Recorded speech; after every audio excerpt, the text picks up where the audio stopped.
Krishnagiri Velankanni public பள்ளியில் சங்கமம் 2026 என்ற தலைப்பில் கோலாகலமாக பொங்கல் விழா கொண்டாடப்பட்டது. இந்த நிகழ்ச்சியில் ஆயிரக்கணக்கான பெற்றோர்கள், மாணவர்கள் இணைந்து நடனமாடினர். பள்ளியின் தாளாளர் கூத்தரசன் தலைமையில் நடைபெற்ற இந்த விழாவை நடிகர் அமுதவாணன் தொகுத்து வழங்கினார். தமிழ் கலாச்சாரம், பாரம்பரியம் மற்றும் ஒற்றுமையை கொண்டாடும் வகையில் கலை நிகழ்ச்சிகள், சிலம்பம், கபடி, உரியடி, பொங்கல் தயாரித்தல், ரங்கோலி கோலமிடுதல் போன்ற பல்வேறு பாரம்பரிய நிகழ்வுகளுடன் விவசாயிகளை போற்றும் விதமாகவும் உற்சாகமாக பொங்கல் விழா நடைபெற்றது. இந்த விழாவில் பெற்றோர்களுக்கு ரங்கோலி போட்டி நடத்தப்பட்டு பரிசு வழங்கப்பட்டது. தொடர்ந்து பள்ளி ஆசிரியர்கள், பெற்றோர்கள் இணைந்து பொங்கல் வைத்து வழிபட்டனர். பின்னர் பெற்றோர்களுக்கு ஆண்கள், பெண்கள் என இரு பிரிவாக உரியடி போட்டி, கயிறு இழுக்கும் போட்டி நடத்தப்பட்டது.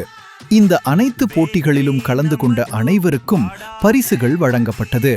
இந்த நிகழ்ச்சியை தொகுத்து வழங்கிய நடிகர் அமுதவாணன் பல குரல்களில் பேசியும் நடனமாடியும் அனைவரையும் மகிழ்வித்தார். நிகழ்ச்சியின் நிறைவாக மாணவர்கள், பெற்றோர்கள், ஆசிரியர்கள் 1000க்கும் மேற்பட்டோர் ஒரே நேரத்தில் இணைந்து நடனமாடி பொங்கல் விழாவை உற்சாகமாக கொண்டாடினர்.